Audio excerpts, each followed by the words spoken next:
Okay, and we are live. ¿Qué tal, amigos? I hope everybody is well today. Sunday evening, 7:30 p.m. Spain mainland time here in Portugal. 1 hour less, of course, the same as the Canary Islands. 6:30 p.m. And we are going to go through some of the main stories that have caught my attention today in the news in Spain, and also a couple of comments that were left on the video the other day. Now, the first piece of news that we're going to look at today is this one here, and it's more airline strikes, unfortunately, planned for August. The current ones with ground crew in Spain, both easyjet and Ryanair, as we know, causing a little bit of chaos at some Spanish airports, primarily Malaga, Barcelona, Palma, the big tourist airports. And as we can see here, Spain-based easyjet pilots to strike for 9 days in August. Spain-based pilots at easyjet will go on strike for 9 days in August to demand better working conditions, the SEPLA union said on Friday. The union is demanding that the budget airline re-establish pilots' working conditions from before the COVID-19 pandemic and provide its pilots with a new multi-year contract deal. easyjet said it was aware of an upcoming pilot strike at its bases in Barcelona, Malaga and Palma. We are disappointed with this action at this critical time for the industry, the company said in a statement, adding that negotiations with SEPLA are ongoing. So we've got a few days there before the 11th, I think, when these strikes will take place. I think the 11th or the 12th, I think they're planned for. So there's a few days for the union and the company to sit down at the table and get things sorted out. But again, it looks as though it's going to be a difficult August for airline travel in Spain. July was difficult. August looking to be difficult as well, with pilots now going on strike.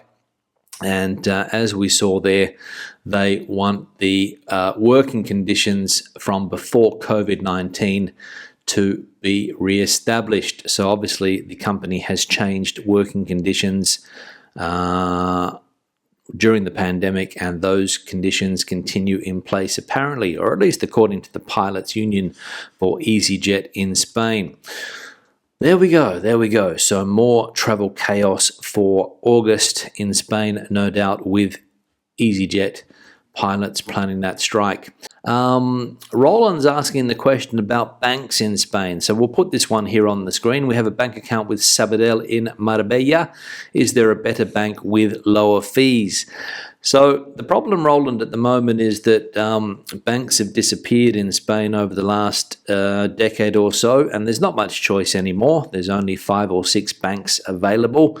The Banco Santanders, the Sabadells, as you mentioned in your comment, CaixaBank as well. Bankinter is another bank which you'll see on the high street. Maybe there's a few of the old cajas which have become banks, Unicaja in Malaga as well. But I think they all have the same fee-based model. So the only thing that I would recommend you do is maybe move to one of these low-cost banks like an ING in Spain, or maybe one of the European banks that don't charge fees. I can't remember what the name of those banks are at the moment, but there are some European banks which also have a low-cost model. There's a Spanish bank called Open Bank, which doesn't have fees either, apparently, if you meet some of the conditions. So my advice would be to go with one of those low-cost banks. If you don't need to use the branch, that is, if you can do your banking online, change to one of these online low-cost banks, and that would probably be the way to go if you want to avoid paying fees, Roland, in my opinion. But again, if anybody else has better information for Roland, please leave it in that chat section there. The second piece of news we'll look at today is this one here, and it is changes to Spain's immigration law. And it's going to allow thousands of foreigners to work and reside legally in the country. So being able to work in Spain on a regular basis is going to be a little easier from now on. Around 5.5 million foreigners, more than a third of them from Latin American countries, live in Spain, according to official figures. The real figure, however, is more difficult to calculate. Lost in the bureaucratic labyrinth, many enter a vicious circle in which they cannot work legally because they do not have a residence permit, but neither can they apply for one because they cannot prove an employment relationship. The reform of the law on foreigners that has just been approved by the Spanish government and which will come into force in mid-August resolves some of these dysfunctions, not only making it easier for employers to hire more foreign workers directly in their places of origin, but also seeking new ways for those already living in Spain to regularize their situation. So some changes to Spain's immigration law, which will make it easier for foreigners to live and work in Spain, because as we know, it's a bit of a bureaucratic myth, as we saw there, a bureaucratic labyrinth, I think was the word that they used there. So hopefully it will be easier, and apparently it's going to be easier for students to work while they are studying. There's going to be a maximum of hours they can work per week or per month, apparently, so it's going to be easier for students in Spain to work. It's also going to be easier, as we saw, to hire foreign workers in their country of origin.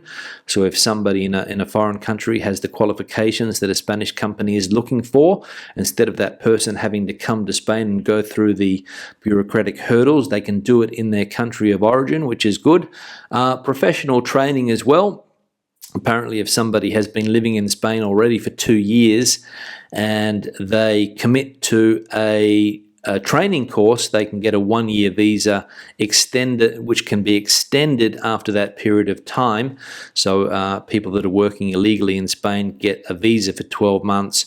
They take up some type of professional training course, they get a trade or a skill, and they're able to stay in the country as well. And also family reunification is going to change as well, meaning that people with family members that perhaps haven't been able to get their work visa sorted out, maybe somebody's parents came over to live with the child or vice versa, they can get that sorted out. So Spain looking to get its hands on millions of workers through these changes to the labour market, making it easier, more agile, that system, for people to work and live in Spain. So we'll see how that one shapes up over the next year or so. And if some of these illegal workers, people that don't have their paperwork sorted out, because it's not easy, as we know, to get that done, maybe they can get their situation sorted out and get a decent work contract, which is what a lot of people are working towards. Okay, third piece of news today is this one here. Ministry of Health confirms second monkeypox death in Spain. So we missed the first one, but apparently there are now 2 deaths from monkeypox. The Ministry of Health announced on Saturday that the second death from monkeypox in Spain, after notifying the first on Friday. The Ministry of Universal Health confirmed yesterday that the death of a man with monkeypox in Spain in the Comunitat Valenciana, the death was caused by encephalitis associated with the infection. According to data from the National Epidemiological Surveillance Network, as of the 29th of July, a total of 4,298 confirmed cases of monkeypox have been reported in Spain, with information on 3,750 patients. A total of 120 cases have been hospitalized and 2 of them have died.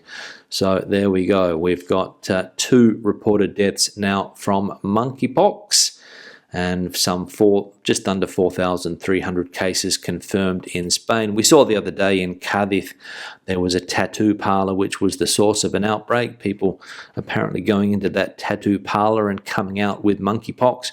So the situation not under control when it comes to that virus, and 2 people unfortunately losing their lives to that virus. Next one here. The next piece of news is this one here about the heat wave. And we can see that 25 provinces are at risk for heat this Sunday, with temperatures of up to 41 degrees Celsius in Badajoz and Córdoba. So Badajoz in Extremadura and Córdoba. Up to 25 provinces will be at risk. The yellow risk or at significant risk orange this Sunday due to high temperatures, which will reach up to 41 degrees Celsius in Badajoz and Córdoba, while another 5 provinces will have a warning for rain and storms, according to the forecast from the State Met Agency. In Andalusia, Córdoba, Granada, Jaén, Seville, there will be a significant risk of heat, which will also put Almería, Cádiz and Huelva at risk, but to a lesser extent. And here in Portugal, heatwave in Portugal's temperatures could reach 40 degrees and 5 fire danger increases. From Saturday, temperatures will rise, starting a new heatwave which will hit especially the northern interior, the Tagus Valley area, the Alto Alentejo, as well as Beja and Faro. Climatologist Carlos Perez estimates that the high temperatures will occur over a period of at least 6 days, and the conditions could generate fires. So there we go. Both countries still with those extreme temperatures, and a lot of people asking the question, when are they going to get some relief from the heat, especially nighttime heat, which, as we know, has been unbearable recently. First comment for today, this one here from Tony. Lobster are brilliant. The phone company Lobster. Been with them for 3 years. They keep upping the contents of your contact to stay in front. Also, you can phone unlimited to the UK and I believe other European countries. Now, somebody asked the question the other day, what's a good phone company to get a SIM card traveling in Spain? Somebody put the name at Lobster in the chat section, and I'm currently working on a deal to promote Lobster. I haven't started yet, so I can't give you an affiliate link, but I'm working on that. And apparently the feedback from Lobster has been quite good. People have said that they like the services that Lobster offer. And as we saw here in that comment from Tony, they're upping the context of the contract to stay in front. So they're not one of the typical telephone companies that keeps you at the same level for the whole time you're with them. Then when your contract expires, they might try to improve the deal to keep them competitive. But apparently Lobster, if what Tony says is true, is constantly upgrading you to more megas and all of those things that we need nowadays in our mobile phones. So definitely keep Lobster in mind. Next comment, let's have a look here from Heron Aquatics. Now, this was left on the live stream the other day. Stu, is there a similar anti-British feeling in Spanish newspapers like the British papers about Spain? And the answer to that, Heron, is no. There's not the same level of anti-Britishness, if you like, in the Spanish newspapers. Every now and again a story will pop up, and every now and again Spanish press will question what's going on in the UK, like they did with some of the political decisions of the last 5 years or so. People were questioning that. But when it comes to this constant barrage of information about Spain's rules and regulations, this 85-day rule that you're getting from the pro or the anti-European press, let's say, in the UK, nothing similar. I don't think they're Heron Aquatics to what you're getting in the UK, because I go through the news every day for news about Spain, and the stories that pop up are just unbelievable about this 85-day rule, about the about this and that and the other, about how British people in Spain are now being treated badly. People believe it, but it is what it is. What can we do? The press is the press, and they're always looking for that sensationalist point of view, as we know, and that's what the press in the UK does, unfortunately, and Spain and other European countries are the victim of this, trying to put people off going to holidays, or at least question their decisions about taking holidays to the continent, in my opinion. I think that's what they're trying to do. But again, I could be wrong. Thank you very much for your participation, everybody.